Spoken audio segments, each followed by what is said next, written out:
Hey guys, welcome back to my channel. I am Ayushi, a first year nursing student at AIMS Rishikesh. So this video is very important for you. अभी मैंने एक video डाली थी 15 days में आप क्या क्या कर सकते हो, रिविजन प्लान बेसिकली क्या हो सकता है आपका एम्स नर्सिंग एंट्रेंस एग्जाम को क्रैक करने के लिए। तो इस वीडियो में हम जानेंगे अबाउट द इम्पॉर्टेंट टॉपिक्स जो कि आपको करके ही जाने हैं, अदरवाइज आपके मार्क्स थोड़े कम हो सकते हैं। देखो, ये जो टॉपिक्स हैं वो श्योर शॉर्ट है कि हाँ यहाँ से क्वेश्चंस आने ही आने। तो मैंने एक लिस्ट बनाई है जिससे थोड़ा बहुत हम प्रिडिक्शन कर सकते हैं कि ये टॉपिक्स तो हमें करके ही जाने। ठीक है, तो मैं एक एक करके बताऊंगी क्योंकि फिज़िक्स सबसे ज़्यादा आपको लगता है, मतलब टफ भी लगता है एंड इम्पॉर्टेंट भी है। तो इसलिए हम पहले सबसे फिज़िक्स के बारे में जानेंगे कि हाँ फिज़िक्स में क्या क्या इंपॉर्टेंट टॉपिक्स हो सकते हैं जो कि आपको करके ही जाने हैं, बिना किए जाना ही नहीं है। ठीक है, तो सबसे पहले अगर मैं बात करूँ तो फिज़िक्स में modern physics is very important. आप कुछ भी करके जाओ या ना जाओ, मॉडर्न फिजिक्स में सेमीकंडक्टर, एटम्स या डुअल नेचर ऑफ मैटर में जो डी ब्रोगलीज हाइपोथेसिस या जो भी चीज़ें, वो सारी चीज़ें ना, अभी मुझे उतना याद नहीं है बट जो भी चीज़ें मैंने लिस्ट बनाई उसके हिसाब से मैं आपको बता रही हूँ। फोटो इलेक्ट्रिक इफेक्ट से क्वेश्चन आता ही आता है, वो भी करके जाना है। मतलब ओवरऑल मॉडर्न फिजिक्स करके जानी है। गेट से एक सवाल आता ही आता है, GATE is very important. GATE से एक क्वेश्चन आता है एज वेल एज तुम्हारी मॉडर्न फिजिक्स में। और क्या है, फोटो इलेक्ट्रिक इफेक्ट से एक क्वेश्चन आता ही आता है, जो आइंस्टाइन इक्वेशन है उससे एक क्वेश्चन आता ही आता है। Planck what is that, de Broglie, हाँ डी ब्रोगली से आता ही आता है क्वेश्चन। तो ये सारे क्वेश्चन, ये जो टॉपिक्स हैं वो श्योर शॉर्ट क्वेश्चन, मतलब श्योर शॉर्ट आपको क्वेश्चन मिलेंगे ही मिलेंगे। अगर मैं बात करूँ एटम्स की, तो एटम्स से जो रेडियस एंड जो वेलोसिटी एंड जो उसका इक्वेशन है, जो रिलेशन वगैरह नहीं थी, उससे क्वेश्चन आता ही आता है। वो क्वेश्चन जो आएगा वो डायरेक्ट फार्मूला बेस्ड आएगा, बस आपको फार्मूला याद होने चाहिए, उसके लिए आपको पढ़ा हुआ होना चाहिए। तो यहाँ से क्वेश्चन आते ही आते हैं, तो मॉडर्न फिजिक्स बिल्कुल छोड़ के नहीं जानी है। 12th की फिजिक्स तो तुम छोड़ के ही मत जाओ, ये बहुत अच्छे मार्क्स देगी क्योंकि ज़्यादा टफ क्वेश्चंस नहीं आते 12th की फिजिक्स से, बट तुम बहुत अच्छा कर सकते हो। एसी से क्वेश्चन आता ही आता है। एसी में जो तुम्हारे डिफरेंट फॉर्मूलाज वगैरह दिए हुए हैं, उसमें ज़्यादातर फॉर्मूलाज वगैरह, एसी एक ऐसा चैप्टर था जो मेरे को समझ नहीं आता था, कभी भी समझ नहीं आया। तो एसी वाला जो चैप्टर है उससे एक ना एक क्वेश्चन आएगा ही आएगा, वो किसी भी टॉपिक से आए एक ना एक क्वेश्चन एसी से आएगा, ये मैं जानती हूँ। बिकॉज एसी जो है वो एक ऐसा चैप्टर है जो ज़्यादातर बच्चे छोड़ के जाते हैं, तो इसलिए एसी तो पढ़ के जाना। ठीक है, इलेक्ट्रोमैग्नेटिक वेव एक बहुत ही ऐसा चैप्टर है जो कि आपको फ्री में मार्क्स देगा, बहुत ईजी चैप्टर है, बहुत छोटा चैप्टर है, वो भी करके जाना। ठीक है, अब एक चीज़ मैं बहुत इंपॉर्टेंट बताने वाली हूँ, बहुत ध्यान से सुनना। Electric charges and field, electrostatic potential and gravitation, ये तीनों पक्का करके जाना, बिकॉज ये तीनों जो है ये एक जैसे चैप्टर्स हैं, अगर इनसे क्वेश्चन आया तो तुम कर लोगे अच्छे से, तो ये करके जाना है। ठीक है, ये तुम्हें करके जाना है। करंट इलेक्ट्रिसिटी से जो R is equals to rho L by A वाला फॉर्मूला है, तो उससे क्वेश्चन आता है। एंड वो जो क्वेश्चन है कि लेंथ इंक्रीज करेंगे तो रेजिस्टेंस कितना इंक्रीज होगा, वो वाले क्वेश्चन आते हैं, वो करके जाना इंपॉर्टेंट है। और रेजिस्टेंस में अमीटर एंड, अगर वोल्ट मीटर तुम्हारे सिलेबस में है तो वो भी करके जाना। वो अमीटर एंड वोल्ट मीटर का एक तो क्वेश्चन आता है, एक बल्ब वाला भी क्वेश्चन आता है, वो बल्ब्स वगैरह बना देते हैं, वो भी करके जाना। पावर के क्वेश्चन आते हैं, आते ही आते हैं, ये तो करके ही जाने हैं करंट इलेक्ट्रिसिटी में। मूविंग चार्जेस एंड मैग्नेटिज्म में तुम फॉर्मूलाज पढ़ लेना, क्वेश्चन हो जाएंगे। F is equals to I B L वाला फॉर्मूला जैसे है, और दो तीन और फॉर्मूले मेरे को उतना याद नहीं है, बट ये जो है ये शॉर्ट, ये मतलब आपको क्वेश्चन मिलेगा ही मिलेगा, तो ये करके जाना है। ठीक है, and magnetism, moving charges, magnetism and matter में जो वो है ना, जो मैग्नेट्स बना देते हैं, कहते हैं मैग्नेटिक मोमेंट निकालो, वो भी क्वेश्चन इंपॉर्टेंट है, तो वो भी करके जाना। वैसे मैग्नेटिज्म एंड मैटर एक ऐसा चैप्टर है जो आप छोड़ भी सकते हो, क्योंकि इतना इंपॉर्टेंट मुझे नहीं लगता था, बट तुम्हें करके जाना है। अगर तुम देखो, सारी चीज़ें इंपॉर्टेंट है, मैं कुछ भी नहीं कह रही कि तुम कुछ भी छोड़ के जाओ, बट अगर तुम्हारे पास टाइम नहीं है तो तुम एक दो चैप्टर्स के साथ रिस्क ले सकते हो। फिर इलेक्ट्रोमैग्नेटिक इंडक्शन में इम्पॉर्टेंट है BVL वाला फॉर्मूला जो है, वो BVL वाला फॉर्मूला आता है ना, मुझे भी कुछ थोड़ा बहुत याद नहीं आ रहा, बट वो इम्पॉर्टेंट है, वो करके जाना। और इलेक्ट्रोमैग्नेटिक इंडक्शन में वही फॉर्मूला बेस्ड ही क्वेश्चन आते हैं, वो ओवरऑल समझ लो, फिजिक्स में डरने की ज़रूरत ही नहीं। 12th वाले पार्ट्स तो बिल्कुल नहीं घबराना, क्वेश्चन बहुत आसान आते हैं, फॉर्मूला बेस्ड आते हैं। रे ऑप्टिक्स की बात करूँ तो बहुत सारे बच्चे बहुत बड़ा है जो कह के रे ऑप्टिक्स छोड़ देते हैं, बट थोड़ा बहुत तुम्हें बेसिक्स पता होने चाहिए, तुम क्वेश्चन कर लोगे। वेव ऑप्टिक्स में वाई मैक्स वाई मिनिमम वाला सवाल आता है, वो करके जाना है। ठीक है, कुछ सवाल ये हैं जो आते ही आते हैं 11th में, सबसे शुरू से स्टार्ट करते हैं। तो यूनिट्स एंड डायमेंशन की बात करूँ तो units and dimension is a very basic chapter जो सबको आता है, क्योंकि शुरू में हम बहुत जोश जोश में पढ़ लेते हैं अच्छे से। तो यूनिट्स एंड डायमेंशन में बहुत बेसिक क्वेश्चन आएंगे, ये आपको भी पता है क्या आ सकते हैं। डायमेंशन पूछ सकता है, या फिर वो वाले डायमेंशन के एप्लीकेशन से क्वेश्चन आ सकते हैं, तो ये करके जाना है।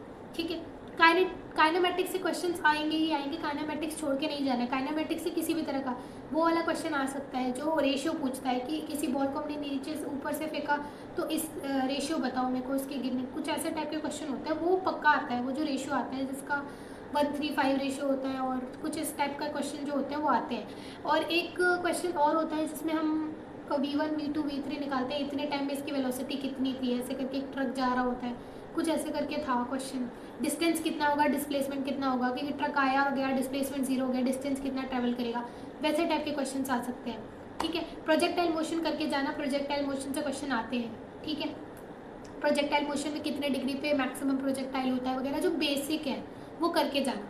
ठीक है, और ये हो गया तुम्हारा काइनेमैटिक्स। और लॉज ऑफ मोशन में बात करूँ तो फोर्स वाले क्वेश्चन की, हाँ ये ब्लॉक्स हैं, ब्लॉक्स को खींच रहे हैं, कितना फोर्स लगेगा, कितना टेंशन लगेगा, वो वाले क्वेश्चन करके जाना, वो इंपॉर्टेंट है। और क्या था लॉज ऑफ मोशन में, लॉज ऑफ मोशन में सर्कुलर डायनामिक्स तो इतना इम्पोर्टेंट नहीं है। ब्लॉक्स वाले सवाल इंपॉर्टेंट है, वो मंकी वाला सवाल भी इंपॉर्टेंट है कि मंकी ऊपर जा रहा होता है, ब्लॉक्स लटक रहे होते हैं, वो वाला क्वेश्चन जो होते हैं ना वो भी करके जाना, बहुत मज़ा आता है क्वेश्चन को सॉल्व करने में। फिर नेक्स्ट है वर्क एनर्जी पावर। तो वर्क एनर्जी पावर से बेसिक क्वेश्चंस आएंगे, जो भी तुम्हारे वर्क का फॉर्मूला है, जो भी मतलब जो तुम्हारा लॉज ऑफ मोशन है ना, वर्क एनर्जी पावर भी सेम ही टाइप का है, बस उसमें तुमने फोर्स निकाला था, इसमें तुम वर्क निकालोगे, और तुम्हें पता है दोनों का रिलेशन, तुम कैसे कैसे निकाल सकते हो वो तुम्हें पता है। तो वर्क एनर्जी पावर से वो वाले क्वेश्चन कर लेना। ऐसा वर्क ही ज़्यादा इंपॉर्टेंट है, वर्क वाला पार्ट उसमें जहाँ तक मुझे याद आ रहा है उतना वो ही ज़्यादा इंपॉर्टेंट है। फिर तुम्हारा रोटेटरी मोशन आ जाता है, तो उसमें वो डिस्क वाले क्वेश्चन तो पूछ सकता है। सेंटर ऑफ मास, हाँ सेंटर ऑफ मास आ जाता है बीच में, तो सेंटर ऑफ मास में वो वाले क्वेश्चन आ सकते हैं ना कि हाँ इस बॉल का, इस स्फीयर का इतना हिस्सा निकाल दिया, सेंटर ऑफ मास निकालो। या वो जो तुम्हें पहले से याद होते हैं कि डिस्क का सेंटर ऑफ मास बताओ, डिस्क का सेंटर ऑफ मास सेंटर के अलॉन्ग बताओ, डिस्क का सेंटर ऑफ मास पेरीफेरी के अराउंड बताओ, वो वाली चीज़ें तुम रट लो लिटरली कि हाँ स्फीयर है, स्फीयर के सेंटर से सेंटर ऑफ मास कितना होगा, स्फीयर के साइड पेरीफेरी से सेंटर ऑफ मास कितना होगा, वो चीज़ें तुम्हें रटी हुई होनी चाहिए, क्योंकि उससे डायरेक्ट क्वेश्चन आता है कि तुम्हें एक डिस्क दे देगा, डिस्क का सेंटर ऑफ मास बताओ अलॉन्ग इट सेंटर, सेंटर से हम उसको घुमा रहे हैं, उसका सेंटर ऑफ मास बताओ। तो ये बहुत बेसिक क्वेश्चन है, तुम्हें आने चाहिए। कोलिजन की बात करूँ तो कोलिजन में वो बॉम्ब वाला क्वेश्चन आ सकता है कि हाँ वो बॉम्ब को फेंका, वो 2 हिस्सों में डिवाइड हो गए, अब दोनों के मतलब कोलिजन वगैरह का वही कॉन्सेप्ट पूछ सकते हैं उनमें से। हाँ बॉम्ब वाला क्वेश्चन सेंटर ऑफ मास में भी आ सकता है कि बॉम्ब के 2 हिस्से हो गए, अब मुझे उनका सेंटर ऑफ मास बताओ, वो भी आ सकता है रोटेटरी या कोलिजन में। ठीक है, ये हो गया तुम्हारा। नेक्स्ट तुम्हारा होता है, ये हो गया collision and rotational motion. Rotational motion में और क्या आ सकता है, यही आएंगे बेसिक क्वेश्चन, तो मेरे को सेंटर ऑफ मास से ही लग रहे हैं आने के, क्योंकि centre of mass is very important, वो चीज़ें पढ़ी होनी चाहिए।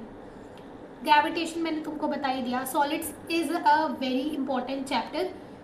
मैं कहती हूँ कुछ ऐसे चैप्टर्स हैं जिनको पढ़ना बहुत आसान है और उससे मार्क्स गेन करना भी और ज़्यादा आसान है। जैसे मॉडर्न फिजिक्स बहुत छोटा पार्ट है, मार्क्स बहुत अच्छे देता है। सॉलिड्स बहुत छोटा पार्ट है, मार्क्स बहुत अच्छे देता है। तो ये तो जो 2 चैप्टर्स हैं ना, ये बहुत अच्छे, यूनिट्स एंड डायमेंशंस, ये ऐसे चैप्टर्स हैं ना जो फ्री के मार्क्स देते हैं, इनको करके ही जाना है। सॉलिड्स में क्या है, एक हुक्स फॉर्मूला होता है, हुक्स लॉ होता है, हुक्स लॉ से क्वेश्चन आने हैं, ये तो पता है कि हुक्स लॉ से ही आने हैं और कुछ है ही नहीं उसमें, तो हुक्स लॉ से करके जाओ। फ्लूइड्स में मैं पता है वो A1V1 = A2V2 से क्वेश्चन आने हैं, या बर्नौली से आना है, पाइप जो है वो दे देगा उससे आने। पावर का क्वेश्चन आ सकता है कि हाँ कितने पे एफिशिएंसी बताओ, या कुछ ऐसे टाइप के क्वेश्चन आ सकते हैं फ्लूइड से। ठीक है, फिर थर्मल प्रॉपर्टीज़ ऑफ मैटर, ऐसा चैप्टर है जो छोड़ सकते हो, जैसे मैंने उसमें बताया था magnetism and matter, thermal property of matter भी छोड़ सकते हो, ऐसा कोई फ़र्क नहीं पड़ेगा। अगर तुम छोड़ना चाहते हो तो तुम्हारे पास टाइम नहीं है तो तुम 2-3 चैप्टर छोड़ सकते हो, ये मैं फ्रैंकली बोल रही हूँ कि हाँ छोड़ सकते हो, कोई दिक्कत नहीं। थर्मोडाइनमिक्स तुम केमिस्ट्री में भी पढ़ते हो, तुम्हें पता है कि हाँ तुम्हें पता होना चाहिए कि हाँ thermodynamics is all about formulas, तुम्हें फार्मूलाज ज़्यादा चाहिए कि हाँ आइसोथर्मल में रिवर्सिबल, और ये वाले जो फार्मूलाज होते हैं एडियाबैटिक में इसका फार्मूला वो डायरेक्ट आते हैं क्वेश्चन कि इसमें वर्क का फार्मूला क्या होगा, इसमें ऐसे करके मतलब क्वेश्चंस पूछते हैं, डायरेक्ट फॉर्मूला बेस होते हैं, फॉर्मूला पढ़ लो, सारे फॉर्मूलाज पढ़ लो, और वो याद रखना जो डिफरेंस होता है केमिस्ट्री में और फिजिक्स में वर्क के फॉर्मूले में, और जो पॉजिटिव नेगेटिव का डिफरेंस आता है वो तुम्हें याद होना चाहिए बस। कि ये हो गया तुम्हारा। अभी मुझे थोड़ा थोड़ा याद नहीं आ रहा, बस मैं थोड़ा थोड़ा देख के आपको टॉपिक्स एक आइडिया दे रही हूँ कि हाँ इससे आ सकते हैं क्वेश्चन, वो आपको भी पता होगा कि इंपॉर्टेंट है। फिर थर्मोडाइनमिक्स के बाद थर्मोडाइनमिक्स हो गया, केटीजी वगैरह से भी वही इंपॉर्टेंट है। केमिस्ट्री में भी वर्क वगैरह जो था, एनर्जी का कितना हिस्सा होगा, मतलब काइनेटिक एनर्जी, पोटेंशियल एनर्जी आ सकती है केटीजी से भी। And SHM is important, SHM से बहुत इंपॉर्टेंट क्वेश्चंस आते हैं। SHM के फॉर्मूलाज याद होने चाहिए, SHM का कॉन्सेप्ट होना चाहिए। मैं तो कहती हूँ SHM के कॉन्सेप्ट तुम्हारे दिमाग में होने चाहिए। SHM कोई ऐसा चैप्टर नहीं है जिससे तुम क्वेश्चन प्रिडिक्ट कर सको, बट तुम्हें कॉन्सेप्ट अगर पता होगा तो तुम कर लोगे कि हाँ ये ऐसे जा रहा है, इसकी काइनेटिक एनर्जी कितनी होगी, पोटेंशियल कितनी होगी, के मैक्स कितना होगा, पोटेंशियल एनर्जी, ऐसे करके पूछता है क्वेश्चन ना, वो आ सकते हैं, इंपॉर्टेंट है। पेंडुलम वाले क्वेश्चन आ सकते हैं। वेव्स ऐसे छोड़ सकते हो। थर्मल प्रॉपर्टी बताया मैंने, वेव बताया, एंड मैंने मैग्नेटिज्म एंड मैटर बोला। तो तुम ये कुछ चैप्टर तुम्हारी मर्जी है, बट तुम 2-3 से ज़्यादा मत छोड़ना। अगर तुम छोड़ सकते हो, अगर मुझे पता है अभी 14-15 दिन बचे होंगे, बहुत कम टाइम है। अगर अब तुम चाहो भी तो इस चैप्टर को बेसिक से अच्छा नहीं कर सकते, ऑब्वियसली तुम्हारे पास टाइम नहीं है, तो तुम छोड़ सकते हो। ऐसा नहीं कह रही कि नहीं छोड़ सकते हो। अभी इस समय के लिए मैं कहूँगी कि छोड़ दो, अगर नहीं हो रहा तो छोड़ दो, जितने आते हैं उतने अच्छे से करो, ठीक है। ये चीज़ें हमें ध्यान रखनी है। ये फिजिक्स के इंपॉर्टेंट टॉपिक्स हैं जो आप कर सकते हो क्वेश्चन, जिससे आ सकते हो क्वेश्चन, प्रिडिक्टेड है कि हाँ आएंगे, पता है। ये हमें भी पता होता है अंदर ही अंदर कि हाँ ये आएगा, क्योंकि पढ़ते समय हम जानते हैं ये चीज़ें, ठीक है। तो this is all about the important topics. अगर आपको केमिस्ट्री एंड बायो के इंपॉर्टेंट टॉपिक्स जानने हैं तो देखो मैं एक चीज़ बताती हूँ, ये जो वीडियो है ये ओवरऑल सारे इंपॉर्टेंट टॉपिक्स का है, बट मैं केमिस्ट्री का इसलिए नहीं बता रही हूँ क्योंकि जो केमिस्ट्री एंड बायो है ना वो थ्योरी है। थ्योरी में से कहीं से भी क्वेश्चन आ सकते हैं। फिजिक्स में अगर हम देखें तो हम एक ट्रेंड देखते हैं कि हाँ इससे क्वेश्चन आता ही आता है। केमिस्ट्री एंड बायो में हम इतना प्रिडिक्ट नहीं कर सकते कि इससे क्वेश्चन आएगा ही आएगा। जैसे अगर मैं बायो की बात करूँ तो बायो में biotechnology is very important unit, तो उसको छोड़ के नहीं जाए। ह्यूमन हेल्थ एंड डिजीज बहुत इंपॉर्टेंट है, ह्यूमन फिजियोलॉजी बहुत इंपॉर्टेंट है, प्लांट फिजियोलॉजी में फोटोसिंथेसिस, रेस्पिरेशन बहुत इंपॉर्टेंट है, उससे क्वेश्चन आएगा ही आएगा। अब तुम बात करो माइक्रोब्स की, तो माइक्रोब्स इतना छोटा चैप्टर, उससे आएगा भी तो आएगा, एक सवाल आएगा, या आ भी नहीं सकता, ऐसा भी हो सकता है। लिविंग वर्ल्ड की बात करो, लिविंग वर्ल्ड से कितने आएंगे, रिप्रोडक्शन एंड ऑर्गेनिज्म की बात करो, कितने आएंगे, नहीं आएंगे। तो ये तो हमें पता है। Genetics very important, molecular base is very important, हमें खुद पता है कि बायो में ये चीज़ें इंपॉर्टेंट है। Genetics is very very very important chapter, छोड़ के बिल्कुल नहीं जाना। Molecular base is very very very important, नहीं छोड़ के जाना। तो ये बायो में भी हमें पता है कि हमें चैप्टर वाइज पता है, टॉपिक्स हम उसमें डिवाइड नहीं कर सकते। केमिस्ट्री में वैसे ही बात करूँ, ऑर्गेनिक केमिस्ट्री में aldehyde ketones, carboxylic acid very important chapter, आएगा ही आएगा क्वेश्चन। बायोमोलिक्यूल वेरी इंपॉर्टेंट, हर बायोमोलिक्यूल तो तुम्हें छोड़ देनी है। जो चैप्टर 2-3 जगह पे है केमिस्ट्री फिजिक्स सब में, उनको तो छोड़ना ही नहीं है, वो तो वैसे ही इंपॉर्टेंट है, ठीक है। तो केमिस्ट्री में हमें पता है कि अब हमें, जैसे अगर मैं ऑर्गेनिक केमिस्ट्री की सिर्फ बात करूँ तो we know GOC is important, GOC is very important, IUPAC is very important, एक नए क्वेश्चन आईयूपीएससी से आएगा ही आएगा। GOC is important, IUPAC is important. और ऑर्गेनिक की बात करें, aldehyde ketone and carboxylic acid very important. Name reactions are very important, name reaction तो छोड़ के नहीं जाने। कुछ भी नहीं पढ़ा ऑर्गेनिक में, कुछ भी नहीं पढ़ा, नेम रिएक्शन रट लो। नेम रिएक्शन से एक क्वेश्चन आना ही आना है, वो फ्री के मार्क्स देगा। नेम रिएक्शन छोड़ने ही नहीं है, बिल्कुल नहीं छोड़ने, नेम रिएक्शन पढ़ के जाना है। मैंने aldehyde ketone and carboxylic acid इसलिए कहा क्योंकि इसमें बहुत सारे नेम रिएक्शंस हैं, बाकी चैप्टर्स में भी है, but aldehyde ketone carboxylic acid important है, बहुत इंपॉर्टेंट है, छोड़ के नहीं जाना, ठीक है।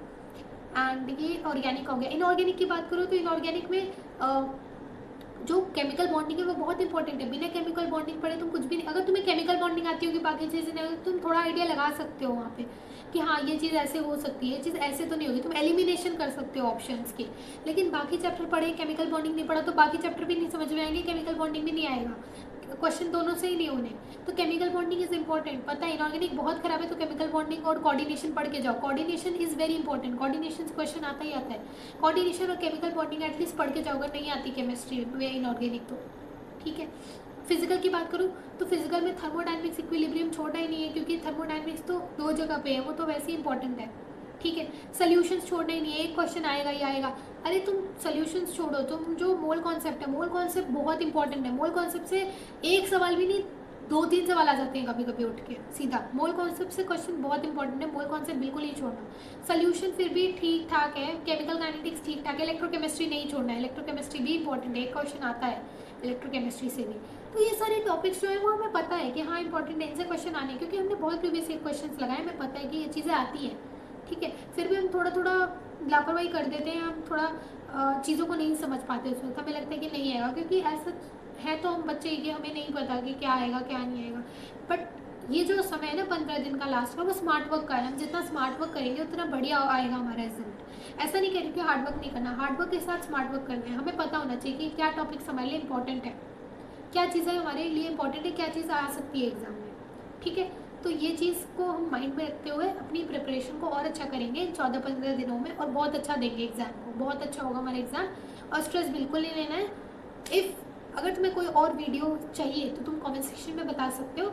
इस वीडियो के लिए अभी इतना ही, जितना मेरे से हो सकता था, जितने टॉपिक्स मेरे को लगते हैं इंपॉर्टेंट। अब देखो ये चीज़ मेरे को लगती है कि हाँ ये आ सकते हैं, जितना मैंने देखा, जितना मैंने प्रीवियस ईयर क्वेश्चन लगाया, जितना मैंने टीचर से सुना है, तो ये चीज़ें कर सकते हो, ये चीज़ें और स्ट्रॉन्ग कर सकते हो। ऐसा नहीं कि सिर्फ यही चीज़ें कर ली, ये चीज़ें और स्ट्रॉन्ग कर सकते हो, बिकॉज ये आते हैं क्वेश्चंस। इस बात का तो नीट का पैटर्न बहुत ही ज़्यादा अनप्रेडिक्टेबल था, तो हम नहीं कह सकते। बट इसका मतलब ये भी नहीं कि हम डर जाएंगे कि नीट का पैटर्न खराब है यानी एम्स का भी पैटर्न खराब है, ऐसा नहीं है। अभी हम एग्ज़ाम देंगे, हमें पता है, हमने हमारी प्रिपरेशन अच्छी, हमने मेहनत की है, तो हम कुछ ना कुछ अच्छा कर ले जाएंगे, ठीक है। भले ही बच्चे भले ही पेपर टफ आएगा, बट उस हिसाब से रिजल्ट बनेगा तुम्हारा, ठीक है। अगर तुमने मेहनत की होगी तो तुम्हें बहुत अच्छा रिजल्ट मिलेगा। तो अब इससे स्ट्रेस नहीं लेना, और अगर कोई और वीडियो चाहिए हो तो आप कमेंट सेक्शन में बता सकते हो। तब तक के लिए बाय बाय, एंड पढ़ाई करते रहो, स्टे मोटिवेटेड, एग्जाम बहुत अच्छा होगा। Bye bye.